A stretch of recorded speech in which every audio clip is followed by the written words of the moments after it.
ኣብ ማሕበራዊ ሚድያ ብዙሕ እናዞረ ዝነበረ ቪድዮን ፎቶን ነይሩ እዩ ነገር ግን ናይ ሎሚ ነጥብና ናይ ሎሚ መደላውና ኣብ ጨርጨር ዝተኻየደ ውግእ ምሕፈር ዝኾነ ናልባሽ ብታሪክ ተጋሩ ኩልና ንሓፍረሉ ስለ ዘጥፋእና ኣይኮነን ኣባና ኣብ ተጋሩ ምትሕብባር ፀገም ከጋጥም ከሎ ናብ ሓደ መፂኻ ፀላኢኻ ምድምሳስ እምበር ፀገም ከጋጥም ከሎስ ኣብ ልዕሊ ፀገም ንህዝብኻ ክትውስኸሉ ከምዚ ሕዚ ተራእዩ ዝኒሄ ከምዚ ሕዚ ዝረአ ዘሎ ሕመቕ ተራእዩ ዝፈልጥ ኣይመስለንን ዓብዪ ሕመቕ እዩ ክስተኻኸል እውን ዘለዎ ንቐፃሊ ኩልና ክንመሃረሉ ዘለና እዩ ኣብ ዝተፈላለዩ ከባቢታት ደቡብ ትግራይ ደቡብ ምብራቅ እውን ብላዕላይ ኣብይ ኣሕመድ ባዕሉ ምእታው ኣዊዎ ባዕሉ ዘይከኣሎ ብጀካ ብድሮን ብሰራዊት ኣትዩ ንሰራዊት ትግራይ ምንም ፍሒት ከብሎ ከም ዘይኽእል ስለ ዝርዳእ ብናይ ባዕልና ሰባት ብደቃ ኣቢሉ ንትግራይ የድምያ ኣሎ እዚ ዝፀንሐ እዩ ሓድሽ ኣይኮነን ግን ናይ ሕዚ ብጣዕሚ ምሕፈሪ ስለ ዝኾነ እዩ በዚዩ መልክዕ ዘቕርቦ ዘለኹ ብኩሉ ግንባር እዮም መፅኦም ኣብ ዝሓለፈ ክልተ ሰለስተ ዝኾኑ ፍሉያት መረዳእታታት ሕሊፍና ነርና ኢና እቲ ሓደ መረዳእታና ጠቕላላ ኣብ ዓፋር ዘለው ኣብ ሰቆጣ ዘለው ናብ ምዕራብ ትግራይ ናብ ፀለምቲ ንምሕላፍ ድልየት ነይርዎ ፀላኢ ንወደን ጥሩ እውን ናብኡ ኺድ ኢሉ ሓሳብ ኣቕሪቡ ከም ዝነበረ እሞ ወደን ጥሩ ግን እቲ ሓሳብ ተቐቢሉ ዋላ እንተነበረ ናይ ፃድቃን ትእዛዝ ክሰምዕ ስለ ዝነበሮ ፃድቃን ብዓፋር እንተሒዝናዮም ብደቡብ ትግራይ እንተሒዝናዮም እዮም ክኸዱ ዘይኽእሉ ናብ ምዕራብ ትግራይ ናብ ፀለምቲ ኢሎም መሬቶም ከምልሱ ክኸዱ ዘይኽእሉ ዝብል ሓሳብ ከም ዘቕረበ ፃድቃን እውን ኣቕሪብና እዚኣቶም ኩሎም ተደንቢሮም ንህዝቢ ትግራይ ከቢብካ ፈተና ንምዃን ዝተገበሩ እዮም ነይሮም ብቆቦ ዝግበር ዘሎ ናይ ሰራዊት ምትእኽኻብ ብዓፋር ጠቕላላ ደቡብ ትግራይ ምስ ዓፋር ዝዳወበሎም ኩሎም ግንባራት ዝግበር ዘሎ ምንቅስቃስ እንተሪኢና ተጋሩ ንባዕልና ነንባዕልና ከምዚ ዝበለ ሕማቕ ታሪክ ነይሩና ይፈልጥን ከምዚ ዝበለ ሕማቕ ታሪክ ነይሩና ይፈልጥን ብደጉዓ ግንባር ብላዕላይ ብተንሳ ንመቻር ረገፅ ብወጀራት እውን ርኢናዮ ኢና ኣትዮም ቪድዮ ፎቶ እውን ይለቁ ነይሮም ኣብ ሰናዕለ ጣብያ ሰናዕለ እንተይተረፈ ብዛታ እውን ትማሊ ብርሃን ኣገው እንታይ ዓይነት ትንኮሳ ገይሩ ዝብል ብርሃን ኣገው ሰብ ኮይኑስ እዮም ዝብልዎ እቶም መቃልስቱ ጀነራላት ኮሎኔላት ትግራይ እዚ ሰብ ኮይኑስ ከምዚ ዓይነት ምንቅስቃስ ክገብር ብጣዕሚ ዘሕፍር ይብሉ በዓል ብርሃኑ ኣገው ሰውኡት ዝኾኑሉ ግዜ መፂ ኢሎም ከብዲ ጁባ እንዲኹም ትገብሮም ዘላ በዓል እዚኣቶም ሰውኡት ዝኾኑሉ ግዜ ምርኣይ ብጣዕሚ ዘሕፍር እዩ ኣቲኻ ከምዚ ምግባር እንዳተኻእለ ይብሉ ኤኒዌይ ብዛታ ከባቢ ብርሃን ኣገው ዝኸፈቶ ትማሊ ከዓ ብጨርጨር ናይ ትማሊ መሕፈሪ እዩ ብርግፅ ትማሊ ኢና ኣቕሪብናዮ ነርና ኣብ ውሽጢ 15 መዓልትን ዘሎ ግዜ መቐለ ክንኣቱ ኢና ኣጆኻ ኢሎም ፃድቃንን ጌታቸውን ንኣብይ ኣሕመድ ከም ዘዛረብዎ ትማሊ ኢና ሓሊፍና ልኩም ፃድቃንን ጌታቸውን ንኣብይ ኣሕመድ ኣብ ውሽጢ 10-15 መዓልቲ ምእታው ንኽእል ኢና ጥራሕ ከም ዝበለ ከቢድ ብረት ሃበና ጥራሕ ከም ዝበለ ሰራዊት እውን ድጋፍ ብድሕሪት ናይ ከበድቲ ብፍላይ ድጋፍ ክህበና ግበር ኢሎም ሓቲቶሞ ነይሮም ኢልና 10-15 መዓልቲ እያ ትብል በዓላታ ርእሲ ሰበር ኢልና ዘቕረብና ስለዚ እዚ ንምግባር እዩ ማለት ኣትዩ ጠቕላላ ካብ ላዕሊ ካብ ደጉዓ ጀሚሩ ዘይሩ እስካዕ ጨርጨር እስካዕ ዛታ እውን ከምዚ ንታሕቲ ዘይሩ ዝኾነሉ ዝተፈፀመሉ ጉዳይ ክንርኢ ከለና ከምዚ ዝበለ መሕፈሪ ዘመን ነይሩ ይፈልጥን ድሓር ተወቂጦም ተዘቢጦም ንዓፋር ኣትዮም እዮም ዓፋር ናይዚኦም ሓራ መሬት ኮይኑ ኣምሊጦም ካብ ሓለንጎ ወያነ ዘምለጡ ዓፋር ዝሕብእሉ ኩነታት እኒአ ህዝቢ ዓፋርን ሰራዊት ዓፋርን ብዛዕባ እዚ ክነቅሕ ክኽእል ኣሎ እዞም ኣብኡ ዝኒአው ሸፋቱ ንዓፋር ዓውደ ኩናት ገይሮም ናብ ካሊእ ዘይተሓሰበ ፀገም ከውድቕዎ እንተዘይኮይኑ ትዝመፅእ ፅቡቕ ይከውንን ስለዚ ትግራይ ካብ ዓፋር እናተወርወርካ ምትንኳስ እሞ ከዓ ተጋሩ ኮይኖም እዚ ክሪኡ ከለዉ እዚ ክርኢ ከሎ ህዝቢ ዓፋር ነዚኦም ከውፆም ኣለዎ ካብ ንብል ፀኒሕና ኢና ሰራዊት ትግራይ ንዓፋር ይኣተወን ኣብታ ቦርደር ኮይኑ ግን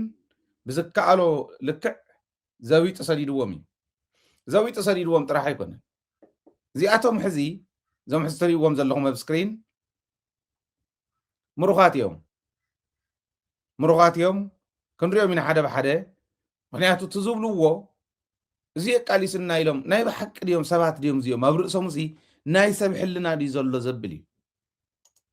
እዚኦም እውን ምሩኻት እዮም እዚኦም ሽማግለታት እዮም እዚኦም ትሪእዎ እንታይ እተዎም ደቆም ዘይዕውዩ እንታይ እተዎም ኣብታ ተርፊ ግዜኦም ቤተክርስትያኖም ከይዶም ቤተክርስትያኖም ስዒሞም ጸሎቶም ዘይገቡ እንታይ ኮይንና ከይድና ክብሉ እዮም ዝብል ብጣዕሚ ዘተሓሳስበና ኣነ ተመልከቱ እዚኦም ሕዚ ቅድም ኢሎም ከም ዝበዓል ተመስገን ዳዊት ዝገበርዎ ካልኦት እውን ከም ዝገበርዎ ቅድም ኢሎም ንዓዶም እንተዝኣትዉ ንገዝኦም እንተዝምለሱ ነይሮም ናብ ህዝቦም እንተዝምለሱ ነይሮም ደይመሓሾም ብውርደት ተታሒዝካ ተማሪኽካ ካብ ክትመፅእ ከምዛ ትርእይዋ ዘለኹም ከምዚ ተማሪኾም ካብ ክመፁ ተዋሪዶም ካብ ክመፁ ተማሪኾም እዮም ተታሒዞም እምበር ንህዝቢ ትግራይ ንኸጥፍኡ ንድሕሪት ዘይብሉ እዮም ኦረዲ ርኢናዮ ምስ ፀላኢ ኮይኖም ዓዶም ዋጋ ከኽፍሉ ተዋጊኦም እዮም ስለዘይከኣሉ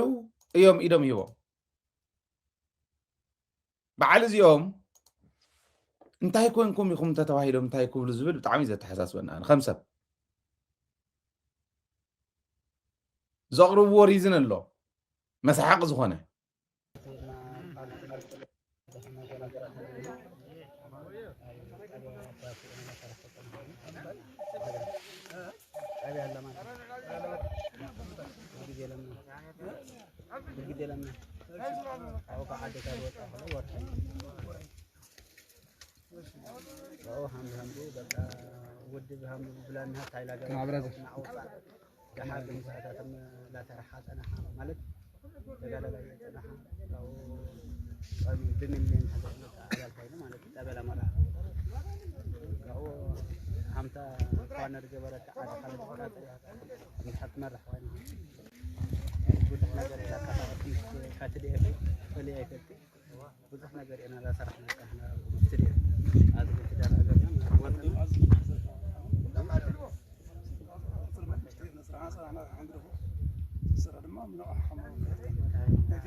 ተዘረርቦም ብደንብ ትሰምዕዎ ብደንብ ሰሚዕኩም ኢኹም ዝብል እምነት ኣለኒ ግን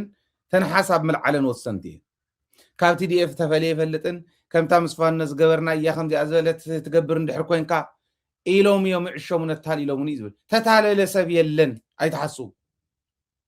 የለን ተታለለ ሰብ የለን ከምኡ ኢሎም ከታልኹም ይኽእሉ መብዛሕትኡ ወላ 90% ዝበሃል ብኸብዲ ሸይጥዋ ንትግራይ ከመኣ ጌርኩም ዘይተቕምጥዋ ብኸብዲ ሸይጥዋ ግለሰብ እምበር ሃፍቲ ኺሮስ ክዘልል ከሎ ንዛረብ እኮ ነርና ተጋርዶ ይኮናን ኩልና ኣነ ዛረብ ነይረ እዚ ወዲ ደመቀ ዘውዱ ናይ ደቡብ ትግራይ ክኾነና እዩ እዚ ወዲ ህዝቢ የታልል እዩ ዘሎ ህዝቢ ንቃሓሉ መንእሰይ ንቃሓሉ እዚ ንብለ ይነበርና ከምኡ ንብል ነርና ኢና ኣብዚ ሚድያ እዚዩ ዘይተባህለ ነገር ዘይተላዕለ ባንዳ የለን ሃብቲ ኺሮስ ደታሊሉ ሕዚ ኣታሊሎሞም እዮም ይብሉ እንዲዮም ሓደ ሓደ ተታሊሉ ዝኸደ ግን ኣሎ ኢለ ይኣምንና ተታሊሉ ክብል ከለኹ ብዕላማ ዓዲ ብዕላማ ዓዲ ኣይኮነ ብኸብዲ እዮም ተታሊሎም እንተተታሊሎም ብኸብዶም እዮም ተታሊሎም ስለዚ ብኸብዲ ተታለለ ናይ ዓዲ ረብሓ ናይ ዓዲ ከውስ ብኸብዲ ተታሊሉ ብኸብዲ ዝሸይጥ ሰብ እንተሃልዩ ባንዳ እዩ ዝዩ ምንም ጥርጥር የብሉን ባንዳ እዩ ዝብሉ ኣነ ተማሪኾም እዮም ተታሒዞም እዚኦም ንዓዶም ሓዚኖም ወይ ናይ ፀላኢ ሴራኣቲ ተረዲእዎም ዝኣተው ንዓዶም ኣይኮኑ ሽርሒ ፀላእቲ ተረዲእዎም ዝኣተው ቀዲሞም ባዕሎም ዝኣተው እዮም ፀላኢ ይኸፍለና ይብሉ ገንዘብ ዝኸፍሎም ደሞዝ ዝኸፍሎም ዘሎ ፀላኢ ምዃኑ ይፈልጡ እዮም ዓዲ ብገንዘብ ምሻጥ ባንዳነት ትሪዝን እዩ እዚዩ ክሕደት እዩ ክድዓት እዩ ፀረ ክድዓት ዝኾነ ክሕደት ዓድኻ ናብ ዋጋን ዕዳጋን ምእታው ንዕኡ ክቐፅዕ ዝኽእል ሕጊ ክህልወና ኣለዎ ናይ ባንዳ ሕጊ ክህልወና ኣለዎ ክንብል ከለና ነዚ እዚኦም ብምሉኦም ቶም ተማሪኾም እኒአው ትርእይዎም ዘለኹም ባንዳታት ዓዶም ብገንዘብ ብኸብዶም ዝሸጡ ሕማቃት እዮም ሰነፋት ከም ዝበለ ናይ ሰነፍ ስራሕ ሰሪሕኻስ ሪዝን ኣውት ክትገብር ክትምኩር ከለኻ እዩ ከዓ ዓብዪ ሕማቕ ዝኸውን ሕማቕ ሪዝን ኣውት ክትገብሮ ይትኽእል ከም ቀዲሞም ዝመፁ ቀዲሞም ዝኣተው ንዓዶም ተረዲእዎም ቅድሚ ሕዚ እውን ነሪኦኩም ነርና ኢና ባንዳታት ኢና ሓሻኽር ብልፅግና ኢና ኢሉ ንጉስ ገብረ ጨርቆስ ክነግረና ከሎ ተረዲእና ንሕና ማሓሻኽር ኣይኮናን መሲሉና ኢና መፂና ስለዚ ከምዚ እንድሕር ኮንኩም ወደ ሓንኩም ኢሎሞም ዝመፁ እዚኣቶም ተጋጊዮም ከይዶም ተጋጊዮም ጌጎኦም ዝተረድኦም ተመሊሶም ክንብሎም ንኽእል ኢና ክንዲዚ ይኸፍሉና ነይሮም ደሞዝ ይኽፈለና ስለ ዝነበረ ከምታ ናይ ፋኖ ጌርካ እንተመሪሕኻስ ንዓኸ ክንዲዚ ክንከፍለካ ኢና ኢሎም ወሲዶሙና ይብል ካብ ቲዲኤፍ ተፈልየ ይፈልጥ እንተዘይትፍለዶ ኸይድካ ተዋሪዶም ሕዚ ሙሩኽ ወዲ ሙሩኽ ተጎቲቶም ከምዚ ኢሎም መፅዮም ሕሰብዎ ዓዲ ብባንዳታት ኣብ ልዕሊ ፀላእተፍቲ ኣብ ልዕሊቶም ዓፎም ከፊቶም ከበልዑና ዝመፁ ዘለዉ ሓራግፅ ናይ ውሽጢ ሓራግፅ ናይ ውሽጢ ባንዳታት ተወሲኾማ ከምዚ እናተበልዐት እናሃለወት ከብዶም ክመልኡ ዝወፁ ተጋጊአ ወፅኤልካ ሕዚ ምስ ተማረኽካ ንዕኡ ሪዝን ኣውት ክትገብር ምምኳር ጌጋ እዩ እዚኦም ኣብ እንዳ ሙሩኻት ኣትዮም ዋግኦም ክኸፍሉ ክኽእሉ ኣለዎ ብሕጊ ናይ ሕመቕ መጨረሻ እዩ እዚ ንዓድኻ ብረተ ልዒልካ ምውጋእ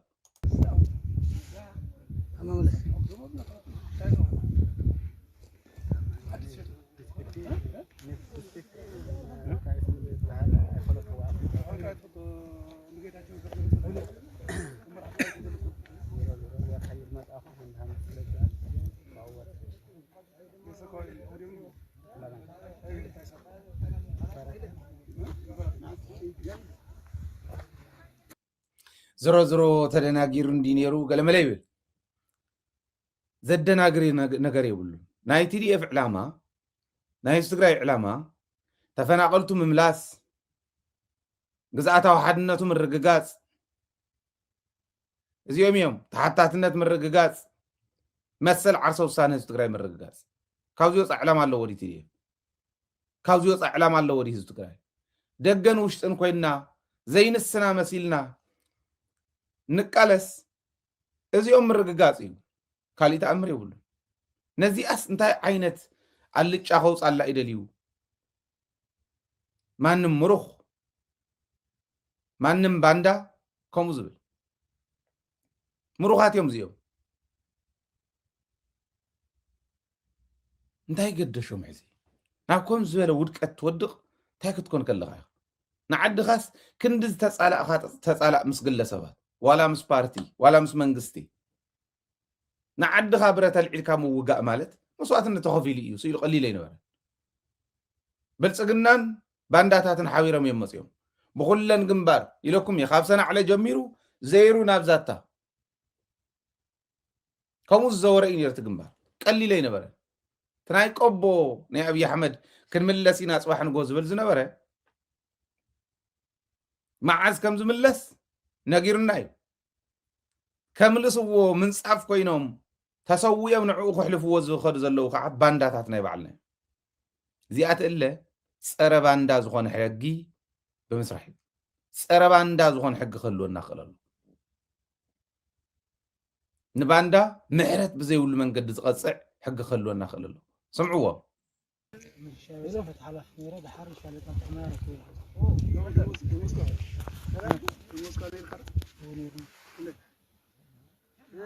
عصرت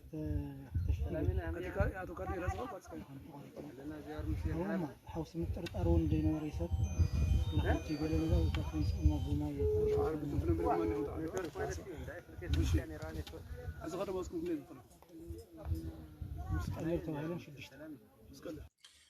عسرت خلتا شح زأكل غيرهم وسيدهم ريهم كله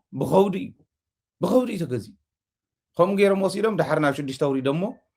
تن شدش تون تن ربعة ناي بوكيت مانين تن كل التقلبين قلبين تفلا يكون عن كافت ناي تدي فون مالتي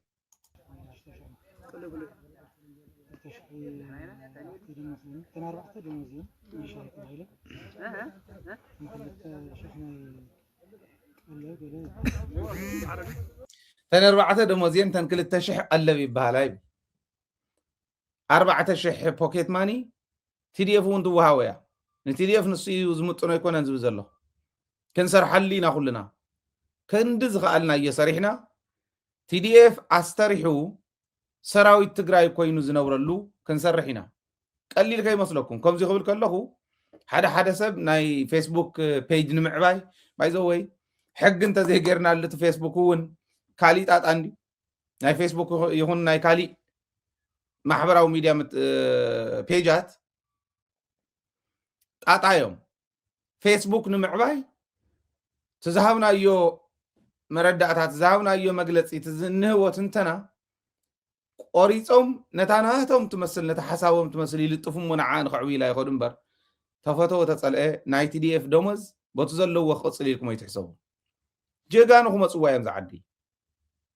ህዝባውያን ክመርሕዋ እዮም ዝዓዲ ናይ ህዝቢ ሕቶ ብኣግባብ ዘስተኣናግዱ ዝሰምዕ እዝኒ ዘለዎም ክሪቲካሊ ኣናላይዝ ዝገብር ርእሲ ዘለዎም ብደንቢ ኮሙኒኬት ዝገብር አንደበት ዘለዎም መራሕቲ ክመርሕዋ እዮም ዝዓዲ ነዊሕ እውን ኣይኮነን ምክንያቱ እቲ ህዝቢ እናተማረረ ክኸድ ከሎ ብናይ መሪሕነት ስንፍና ከምዚ እውን መራሕቲ ምውፅኦም ኣይደርፍን ንሶም ኣብ ዝወፅሉ ቲዲኤፍ ብናይ ሻሂ ተባሂሉ ፖኬት ማኒ ዝነብር ከይመስለኩም ስሩዕ ደሞዝ ዘለዎ ዓዱ ዝሕሉ ፕሮፌሽናል ሰራዊት ኮይኑ ክቕፅል እዩ 4,000 ንሻሂ ውና 4,000 ዳብ ቲዲኤፍ ዝወሃብ እንድያ ከመይ ዝበለት ከብዲኣ ናብ ከምዚ ዝበለ ውርደት እትዎ ደቆም ክህልውዎም እዮም ኣቦይስ ተመሊሱ ንሰራዊት ትግራይ ክወቅዕ ናይ ኣብይ ኣሕመድ እግሪ ሓፃቢ ኮይኑ ናይ በዓል ጻድቃን ናይ በዓል ጌታቸው ጅባ መምልእ ኮይኑ ናይ በዓል ወደን ጥሩ ጅባ መምልእ ኮይኑ ናይ በዓል ዘውዱ ኺሮስ ጅባ መምልእ ኮይኑ ባይዘወይ ሕዚ ጨኒቃቶም ኣላ ናይ እዚኣቶም ጅባ መምልእ ኮይኑ ባንዳ ኮይኑስ ምስ ኣብይ ኣሕመድ ኮይኑ ሰራዊት ትግራይ ዝወግእ ዝነበረ ኤቦይሉ ዝሓስብ ውላድ ክንደይ ናይ ዝኣክል ነቱ ዝመጽእ ወለዶ እውን ነቱ ውላዶም እውን ክንደይ ናይ ዝኣክል ሸኽሚ ከም ዝኾኑ ወደ ትርኢ ኣለኹ ንዓና ጥራሕ ከይመስለኩም ንዓዲ ከም ዓዲ ሸኽሚ ዝኾኑ ባንዳታት እዮም እዚኦም ጠቕላላ ተሪፉ ዝኒሄው ህይወቶም ከድሕኑ እዮም ተሪፎም ተሰውኡ ኣለው መዓት ዝረገፉ መዓት ዝረገፉ ኣለው ሞት ከልቢ ዝሞቱ ተጋደልቲ ኮይኖም ዓዶም ካብ በላዕቲ ከድሕኑ ምስ ብፆቶም ወፂኦም ዝከኣሎም ኩሉ ዝገበሩ ሰባት መወዳእትኡ ከብዶም ስዒራቶም ቶም ከብዶም ዝሰዓሮም ሰባት እንዳመርሕዎም ንከብዶም እንዳሓደሩ መወዳእታ በረኻታት ዓፋር ኣብ ቦርደር ትግራይን ዓፋርን ወዲቆም ክተርፉ ከለዉ ካብዚ ላዕሊ ዝሕፍር ነገር የለን محفريتهم سب صعدا دفتر صعدا ورقة ياتوهاو كولد كله تاريخ نصحفا بتن سرحنين عدا يوقع نيره حتى يقتل نيره الكتاريخ كتصحف دي خازي عفار زلو سقط زلو سلمت زلو تسلفهم يوم مستراويت أبي أحمد أب قدميت تسلفهم تواقيمي أب قدميت تسلفهم تواقيمي أبكم زولا ودكتينا نينا بصرو حلنا أنا انتهي كحسب كم زغلنا يقلق سوات حلنا انتهي كم زحسب ونمحساو أشقاري هات تقرأك تحسوا خلخاس انت تقرأك كم يقرأم يمسئلوا بصرنا يسرنا لبونا تمرتون كدليو تعد مالت تاي مالت مخانا بوتاتنا ديتاتنا مسوعتنا تكفيلهم لا أتا تقرأي ما شنطران انبأن قوان ميدان لعصمت سماعتات زلوا ببقوانو قبل علينا السكة لرعد مجزعة خسورو بوليتيكا ودكات انداملسنا واندالوسهم حلفن ترفن مسوعتنا تكفيلهم رأيو انباتات تقرأي شنطروتات تقرأي حدا ناي محور لمعات شيرة أغيبا نيرو أو زخون أوان عاوز زارب شو مرسعيوكا أبال ناي محور لمعات شيرة أيو دحار كتع تفتيرو غنزب تسرقو قال ملز بليو تلايبرا بسر حل أوان تساتي فنيرا خلتشن 10 تخلتن كبابي من 10 تخلتن و10 سلستن بفرنج مالتي حرتسيز نغرنا تريور لهم تنباو زنيلو تباويا صنعات انداملكته خالوت انداملكته عاوزي استقورو سماعتات انت تفلطوهم كم تحزتوا لو زلهم اي متزاربكم انباتاتن قدمتاتن تግራይ ግራት ከሐሱስ ክሂዱ ግራት ከሐሱን ንላዕላይ ንማእኸል እውን ተመፂኹም ናብ ምብራቕ ተመፂኹም እንባታት ብዘት ተዓቐምን ቁልቁል ነው ዘሎ ኣብ ኩሉ ኣብ ትግራይ በይ ዘይተቐበረ ትግራዋይ መስዋዕትነት ተኸፈለላ ናይ መስዋዕትነት ዓዲ ውፅኢት መስዋዕትነት ዝኾነት ትራፍ መዓት ከምዚኦም ዝበሉ መናእሰይ ተመሊሶም ክወግእዋ ከለው محفري برقص بعل صادقان انتلو مقاورم زي كوكعتي خيلي كمزي زبله ناي ጭካነ ጫፍ መናእሰይ ትግራይ ንንዋዕሎም ከባልዑ አዲስ አበባ ከፊሎም መናእሰይ እንዳባልዕኻ ህዝቢ ናጨፋጨፍካ ምንባር ታሪኻዊ ተሓታትነት ኣለዎ ንባዓል ጻድቃን ንባዓል ጌታቸው ተኸቲልኩም እዚ ትገብሩ ዘለኹም ከምኡ ግን 18 ዝመልአ ንባዕሉን ህይወቱ ክሓስብ ንዓዱ ክሓስብ ንቡር እዩ ማንም ኣይኮነን ዝሓስበሉ ባዕሉ እዩ ዝሓስብ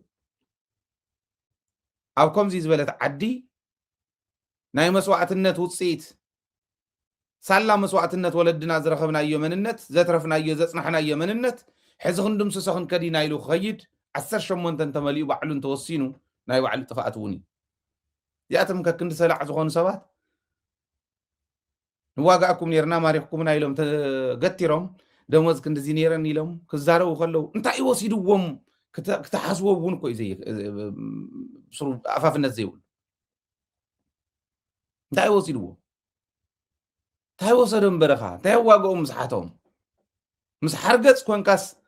ኣቦኻ ኣዲኻ ትበልዕ ናይ ሕመቕ መጨረሻ እዚ ኮይኑ ናህና ናይ ተጋሩ ናይ ሕመቕ መጨረሻ እዚ ኮይኑ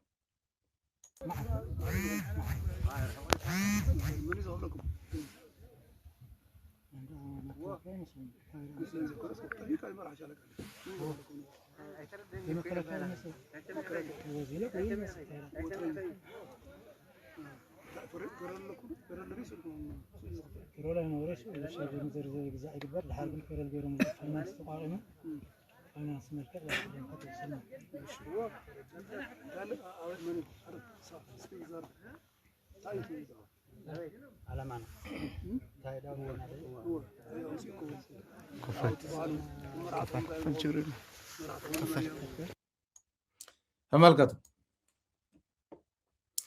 عاوزي يودق كايو أنا كمزي زبالة ودكت أيوردي ቤተሰቦም መዋሪዶም ደቆም ተሃልየሞም መዋሪዶም ዓዲኦም መዋሪዶም ዓዲኦም በሊዖም ዝኾነ እቱ ውግእ ናይ ብልጽግና ብድሕሪት እንዳደገፎም ብከቢድ እንዳደገፎም ተጋሪኦም ኣትዩ ተጋሪኡ ነይሩ ራያ ምናልባሽ ኣብቲ ከባቢ ናይ ዝተፈላለዩ ወረዳታት ምምሕዳር ኣብ ዞባ እውን ዘለው መናእሰይ ከቕርበልኩም እዩ ቀትሪ ንጎሆ ብትግራይ ማለት እዩ ቀትሪ በኣና ብኣውስትራልያ ክነቕርቦም ኢና እንታይ ከም ዝብሉ እንታይ ከም ዝመስል ዝነበረ እንታይ ወሲድዎም ገለገሊኦም ናብኡ ምስ ተማረኹ ኸ እንታይ በሉ እቲ ውግእ ከመይ ገይሮም እዮም ከኣቶ ሓሲቦም ነይሮም ባዕሎም ቶም ምሩኻት እውን ተዛረብዎ ኣሎ እንታይ ነይሩ ተልእኾኦም መጀመርያ ራያ ክቆፃፀሩ ተዕላማ ዝነበረ ራያ ክቆፃፀሩ ደቡብን ደቡብ ምብራቅን ተቆፃፂሮም ኣብ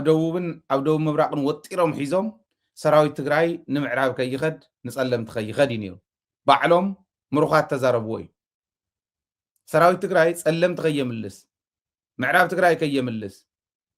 ግዛኣታዊ ሓድነቶም ሊሱ ተመዛበልቱ ከየምልስ ዕንቅፋት ኩኑ እዮም ተባሂሎም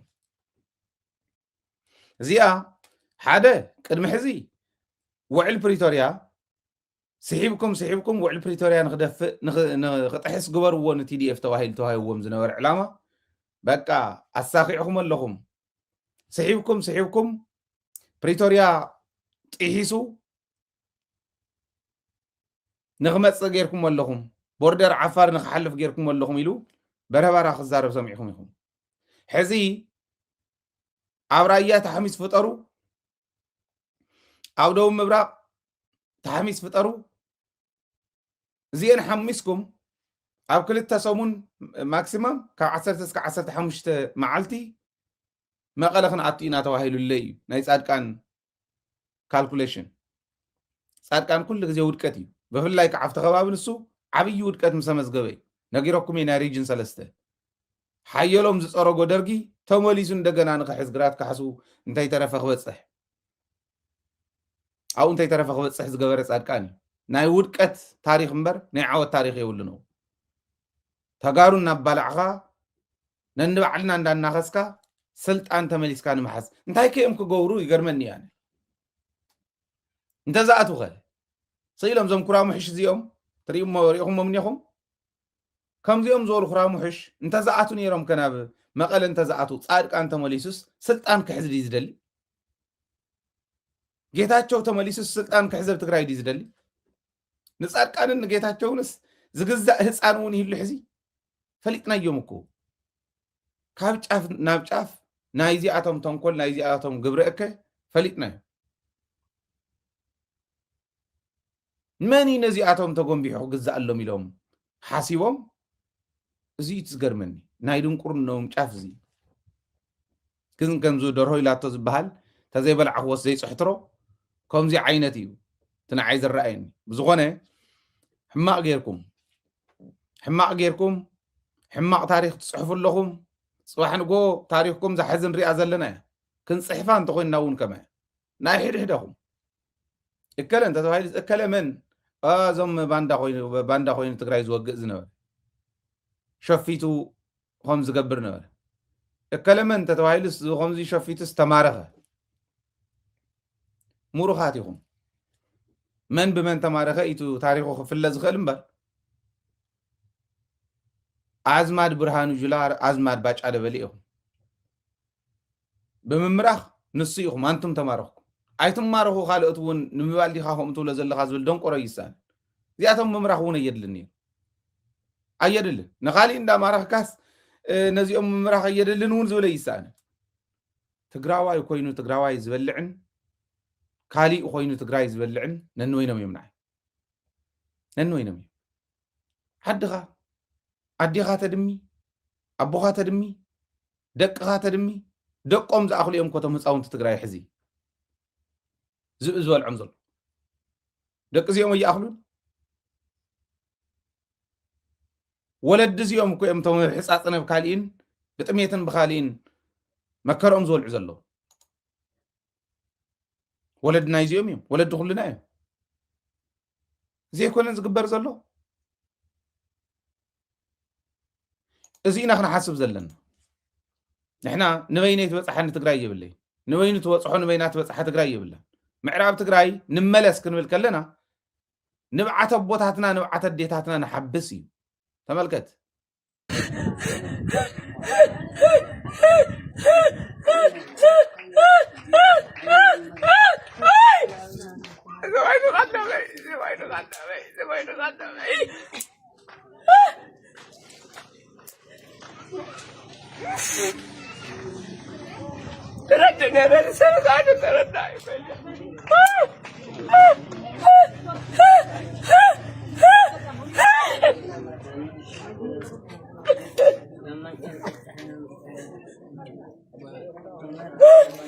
من شمكا مني من شمكا من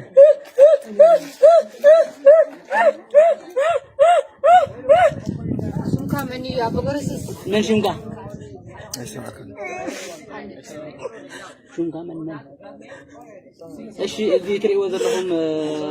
ولادنا نبعلو حجازا بنظر حدي او حجاز ودي قيو خمزي اللي ذكر له بدعمي نسمع انا يقسم عنا ونيك الن ابو جبريل يوسف شي زبهان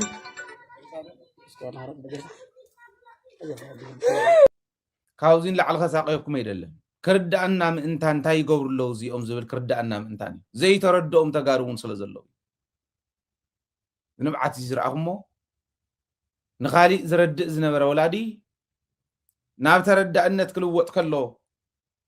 أبصر جاوز يخلم من كله تسمع سمعتيهم ريهم انت تعلم أونايتي دي إف كابزي أوصاي زي أنا فتحية خمالوس أي تعلم لنا كلنا تعلم لنا قرصنا مسحنا درارنا ينستاوس نبلعن زي نبلعن كلنا سونتنا مستقود ازغون اللي انتهي مسلكم كالي تأمر اللوري نايتي دي افعلاما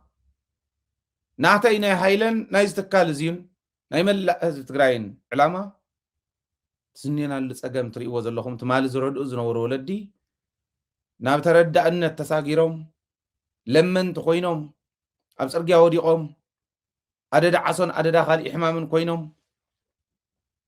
عدد أراويت كوينهم أبصق أي كومزيو سنة لبناوي ودعتو حسابه زي أنا مفتح لي كونن زوفر زلو TDF زي أنا مفتح لي كونن زغوي زلو حزب تقراي زي أنا مفتح لي كونن دمس انت خونان حزبنا خنرد نعهمون بزي نردأكم زلنا مليونات سلس سمعوه مردأتنا يتسأل أون أوصينا كنا يبكلنا مليونات سلس سمعوه مليونات كنا رد نعلمون كنا فلت ناي ميديا كفتات اللواز عدمو بميديا خن روحها بميديا خن حق زايلنا ريكونن كرتتنا والزلنا تاتقرا واين تفلالي بالله ناي كلنا عتبت فتا تقراي فتا مريت تقراي تقبرتها مننت كانت زي حليو منم كايل منم يول كان صار مننتهم زق على سيوم تمزرعهم 4000 يونا ناي شاهي 2000 عنا يقلب توهيلي وهابنا 6000 مغعقم تا ناي TDF بوكيت ماني ولا يكونتن زي اس عدغا توقع نمنتاي ما اي تشحات بورح زيوخم حد خاده يوقعي مننت زي بالكاكو كبدغا طرحيسكا مانم كتكون يتخلنا بزخون يكون عدي هايله مننت هي تግራዋይ أستراليا له تግራዋይነት انت زي حليو كبده يزملئ كشعو يزملئ ترى حسب يزخو ابز خوينا اندا تقالسنا عفار كيدو خاب عفارنا تبقسس نتግራይ كوغ anyway زي بتعمي زحمم بمنم عينت قالات تزاريب كايون زوصلكا يكونن بزخونه خوين ግን نابي احمد النصادقانن تمال منشت ابالي عتهم صادقانن ጌታቸውን يوم زتحاور وازيا بالعلي صادقاني زمرحا ጌታቸው ንሽም ፖለቲካዊ መራሒ እዩ በዓል ወደን ጥሩ ካልኦትን አውዚ ወታደራዊ መራሕቲ እዮም ናይ ጦር ወንጀለኛታት ክኾኑ እዮም ናይ ትግራይ ሃገር ምዃና ይተርፋን ትግራይ ነፃ ምዃና ይተርፋን ናይ ጦር ወንጀለኛታት ኮይኖም ጽባሕ ንጎ ብናይ ክሕደት ሕጊ ከም ዝተሓዙ ግን ኣይጠራጠር ብምልኦም ነዚኣ ዘሳስዩ ዘሎ ሕዚ እዚ ኩሉ ገንዘብ ተዋሂብኩም ሉክ 4,000 ንፖኬት ማኒ ናይ ሻሂ 2,000 ከዓ ንቀለብ ተዋሂላ ጥራሕ ተዋሃቦም 6,000 እስካዕ ሕዚ ግን 4.4 ቢልዮን ቅርሺ ከም ዝወድኡ ነጊሮምና ኢሉ ተመስገን ነጊሩና በዓል ዘውዱ ኺሮስ ጽባሕ ንጎ ብኦዲት ተታሒዘን ከም ዝእሰራ ኣይጠራጠር ኣብይ ኣሕመድ ባዕሉ ሓዘን ኦዲት ጌርና ኣለና ተባሂለን ክትሓዛ ኣይተጠራጠሩ በዚ በዓል ወደን ጥሩ ኣካውንቶም ናይ ደቆም እንታይ ተረፈ ተፈትሹ ክትሓዝ እዮም መዓት ሚልዮናት ገንዘብ እዮም ሒዞም በዓል ጻድቃን እውን ከም ሶኢሎ ውፅኢት ሰዶም ከይመስለኩም ሕዚ ስታቶም እንታይ እዮም ዝብሉ ትማሊ ዘጠቃዕናስ ብድሕሪት ዝነበረ ከቢድ ብረት ክሕግዘና ስለ ዘይከኣለ እዩ ናትካ ሰራዊት ክሕግዘና ስለ ዘይከኣለ እዩ ይበሃልቲ እዮም ንሱ ከዓ እንታይ እዩ ዝብል እዚ ኩሉ ገንዘብ በሊዕኹም እዚ ኩሉ ጃሃራ እዚ ኩሉ ፈኸራ ክንኣቱ ኢና ኢልኩም ኣበዳንኹም ዳ ኣለኹም እዩ እዚኣተን ነቶም ኣብ በረኻ ብፀሓይን ብቁርን እናተቆፍቀፉ ናይ ጻድቃን ናይ ጌታቸውን መሳሰይቲ ኮይኖም ዝጸንሑ እውን ከብልዖም እዩ ክበልዕዎም እዩ ኩሉ ገንዘብ ወሲድኩም ማስኢልኩም ኣይትኸዱን ክብሎም እዩ መወዳእትኡ ወይ ምስ ፋኖ ክእትዎም እዩ ምስ ትግራይ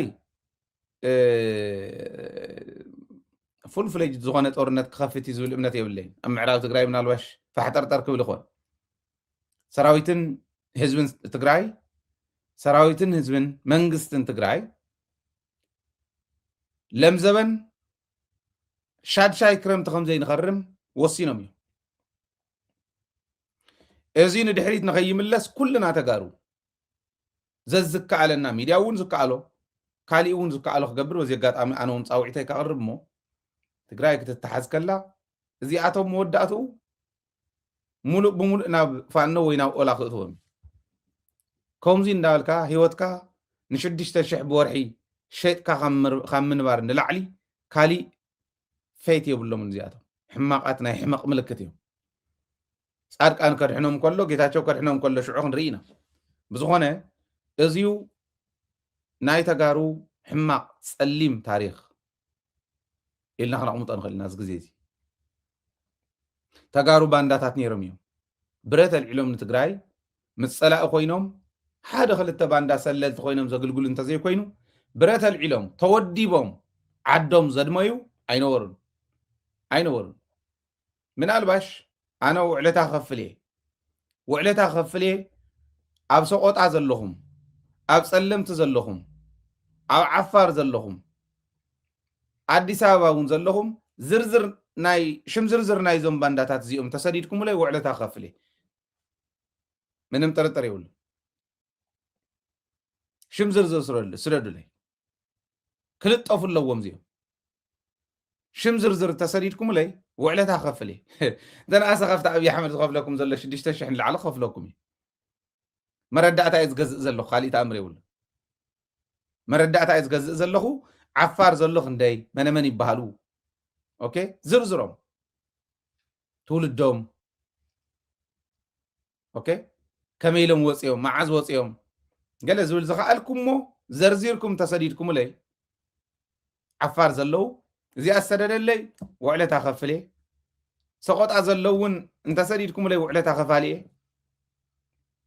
ጸለምቲ ዘለውን ከምኡ ገንዘብ እንዲኹም ደሊኹም ስደዱ ላይ ባንዳታት ክንፈልጥ ንሕና ንስኹም ከዓ ገንዘብኩም ትረኽቡ ብግልፂ የዛረብ ዘለኹ እዚአን ሰደደ ውዕለታ ከፋል እየ ኣነ ምክንያቱ ባንዳ ከምኡ ጌርካ ክተቃልዖ ክትክእል ኣለካ ባንዳ እዩ እዚኦም ትርፊ ትግራዋይነት ሙሉእ ትግራዋይነት እውን የብሎም ትግራዋይነት ዓዳሊ ኮይነ ኣይኮነን ወላዲኻ እውን በልኪ ደለይል የውፃካ እዩ እንድሕር كتطفو صار ولادي خاتك على السبن دار كوينك تقرايكم غير اختفقهم زلوا ترفان جيت زغون سبات يمزيو سلازي ገንዘብ ዝደለ دحان انا خاف لكم يسددوا لي طرح زرزر بدن بغيركم زرزيركم بتخكل غلغليهم سلنفلطم ازاويعكم سديدكم ማለት ቫሊዴት ክንገብሩ ናብ ካሊኡ እውን ደው ኢልና እዚኣ ዝገብር እንተሃልዩ ኣነ ውዕለታ ኸፋልየ ስደዱለይ ካሊእ ተኣምር የብላ ታዕላማይ ባንዳ ኮይኑ ንዓዱ ዘድሚ ዘሎ ክቃላዕ ስለ ዘለዎ ከቃልዕ ስለ ዝደሊ እከለ ወዲ እከለ ናብልኩ ዳዘርዘርኩ ማለት እዚ ክብል ከለኹ ሕቶ እንተሃልይዎ ሰይሕተት ኣይኮነን ንሕወሓት 100% ክትቃወማ ትኽእል ኢኻ በቃ ሕወሓት ትሰርሖን ንስኻ ትደልዮን ሰማይን መሬትን ኮይኑካ ክትቃወማ ትኽእል ኢኻ ኣብ ዓድኻ ኮንካ ትቃወማ ይኸው ሚድያ እኒአ ክትፋለም ትኽእል ኢኻ ግን ሰላማዊ ብዝኾነ ህዝቢ ብዘይጎድእ ንጌታቸው እኮ ፓርቲ መስረት ኮይልና ነይሩ ፓርቲ እንተዝምስረት ኣብ ትግራይ ኮይኑ ኣክሰስ ኣለዎ ናይ ሚድያ ህዝቢ ክእክብ ይኽእል እዩ ኣይትእክብን ኢሎም መንገድታት ዝዓፁ እንተሃልዮም ሕወሓት እውን ከምኡ ተገይራ ኣነ ናይ መጀመርያ ዝቃለሰ ኣነ ሕጋውን ሰላማውን ብዝኾነ መንገዲ ኣብ ትግራይ ናይ ተቃውሞ ፖለቲካ ፓርቲ ተጣይሹ ክቃወም እየ ንዝበለ ንድሕሪት ዝመልስ ፖለቲከኛ እንተሃልዩ ዝቃለሱ ኣነ እየ መጀመርያ ምሳኹም ኮይና ክንቃለሶም እንድሕር ዝብድልኹም ኮይኖም ኣይትሰርሑን ዝብልኹም እንተኮይኖም ግን ትግራይ ምድማይ ግደፍዎ ምጸላእ ኮንኩም ትግራይ ምውቃዕ ግደፍዎ ኣብ ትግራይኩም ግን ከም ድላይኩም ክትዘውሩን ህዝቢ ክትእምኑን ተኣክሰስ ይዋሃብኩም ምሳኹም ኮይና ክንቃለስ እንዲና ኣለ እትን ዓድና ዘድመ ግን ዓድኻ እንተዘይሃልዩ ዓድኻ እንተዘይሃልያ ትርጉም የለን ምህላውና እውን ትርጉም የለን ከም ተዓንቶ ዝበልኮ ስለዚ እዚኣቶም ክቃልዑ ኣለዎም ኢለ ስለ ዝኣምን እየ ስደዱ ለይ ዝብል ዘለኹ ንኻሊእ ከይመስለኩም ማለት እየ